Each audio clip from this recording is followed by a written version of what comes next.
The iron ore company Fortescue Metals Group is going to stump up the cash for the green hydrogen division. They're saying, hang on, we bought FMG stock because we wanted shares in a dirty, fossil fuel burning, polar bear disrupting, sea level raising mining company. Now, even if the supermarkets work out what to do, there's another problem. Andrew Forrest is all hip to green hydrogen. And he's taken to Twitter to spread the gospel. The party's over. I know it. You know it. The world's going to need so much energy. Green hydrogen, it's the fuel of the future. He seems to be appealing to the altruistic streak in fellow gazillionaires. The great thing is, when you make a serious dollar out of it, you can still go home and you can look your kids straight in the eye. And he's tossing in a dose of theatre for good measure. If unchecked, carbon dioxide climate chaos is going to render humanity extinct. What do you think of it? Yeah, I think it's a bit... Creepy as all Well, I was going to say different. Yeah. He may as well be on there with a little dog called Precious. Is he making all this hydrogen in a well in his basement? It rubs the lotion on its skin or else it gets the hose again. Was Clint Eastwood his voice coach? Get off my lawn. Sounds like he's gargling gravel. Not a lump of guilt in your throat. When I first saw it, I thought he was actually doing a Pauline Hanson. If you are seeing me now, it means I have been murdered. Good to see he doesn't skip brekkie. Apparently Andrew Forrest takes his breakfast like a British person did in 1973. Have a go at that toast standy uppy rack thing. Shall we have tea? He's got $120 worth of blueberries and raspberries on the table. With that much roughage, he's going to be generating a few carbon emissions of his own. Keep the newspaper handy, Andrew. You're going to be on the Dalton for a while, mate. At least he's trying. Absolutely. And this guy has got runs on the board. When he started Fortescue, everyone said he had no chance. Breaking open the duopoly of Rio and BHP was a pipe dream, but he did it. They should make a Swan Lager ad about him. They said you'd never make it. He made a lot of people a lot of money and gave a lot of people a job, and he will rightly go down as one of the great business leaders in Australian history. I feel like you're about to say but.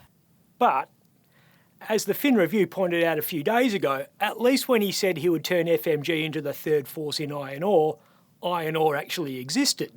Green hydrogen is still very much in the blueprint phase. I need fuel. To create it, you need an absurd amount of renewably generated electricity. 1.21 gigawatts. Tom, how am I going to generate that kind of power? But Forrest does have the courage of his convictions, and we need someone like that right now. Well, he's confident, all right. How much will he create? The lot. I'm already in. You're not going to let me take it all, are you? Come on, challenge me. The Australian has calculated he has struck green hydrogen deals in almost 24 countries that are worth an estimated $195 billion. He says he wants to create 15 million tonnes of something that has never been produced at scale every year by 2030. There's a project in Argentina that produces 250,000 tonnes a year that cost $8.4 billion. If 250,000 tonnes costs $8.4 billion, then 15 million might cost $500 billion. How's he going to pay for it? With this thing.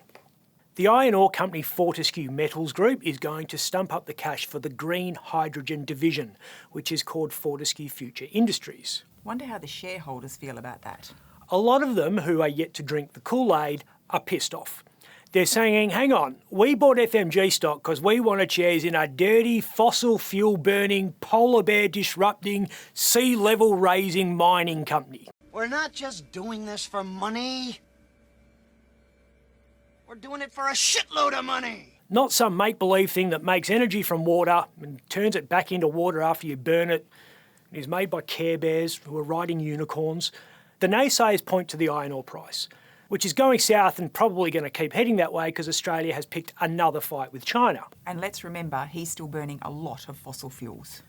You know TV. How long would it have taken to film and edit that, 80 seconds of breakfast table chat? 3 days? Right. So FMG says its mining trucks burn about 450 million litres of diesel every year. In the 3 days it took to produce that bit of TV, the company chewed through enough fossil fuel to fill 1.5 Olympic-sized swimming pools.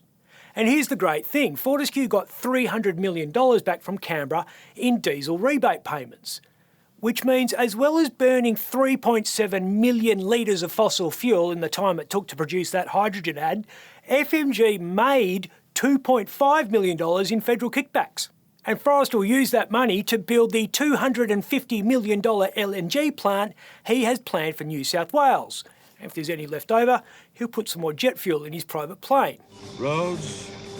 Where we're going, we don't need roads. And he'll do all that without blushing. Do you actually expect him to go cattle class? No, of course not. I'd have a jet if I was a billionaire and I'd be loading it with booze. You know, it might be a bit of a dry argument this Christmas. At least if you like drinking imported beer and wine. The worldwide shortage of shipping containers and pallets could kill Christmas. Why have we run out of pallets? Apparently we've run out of wood because we're using all the wood to renovate our houses because we got the building bonus. It's so dire that Woolworths, Aldi and Coles have laid down their arms to create a task force to get more supply. Pallets are actually big business. You'd seen those blue pallets with Shep written on the side. They're owned by a company called Brambles. It's got 300 million of them. It's a $14 billion company that's listed on the ASX. Now, even if the supermarkets work out what to do, there's another problem. There's no containers to put the pallets in. These are the ones you see down at Fremantle, usually not being unloaded by wharfies. And there are now not enough of them, or rather not enough of them in the right place at the right time. The ships that transport these things usually drop off full ones and pick up empty ones. Specifically, they take stuff from China, the world's biggest producer of stuff, and drop them in California, at either the port of Los Angeles or the port of Long Beach, for distribution in the USA, which, as we know, is the world's biggest consumer of stuff. When COVID first broke out in China, Chinese factories stopped delivering that stuff to America. The US didn't have the virus at that early stage, so it was pretty much business as usual there, or would have been if their exporters didn't run out of containers because there were none coming from China being emptied into the stomachs of Americans.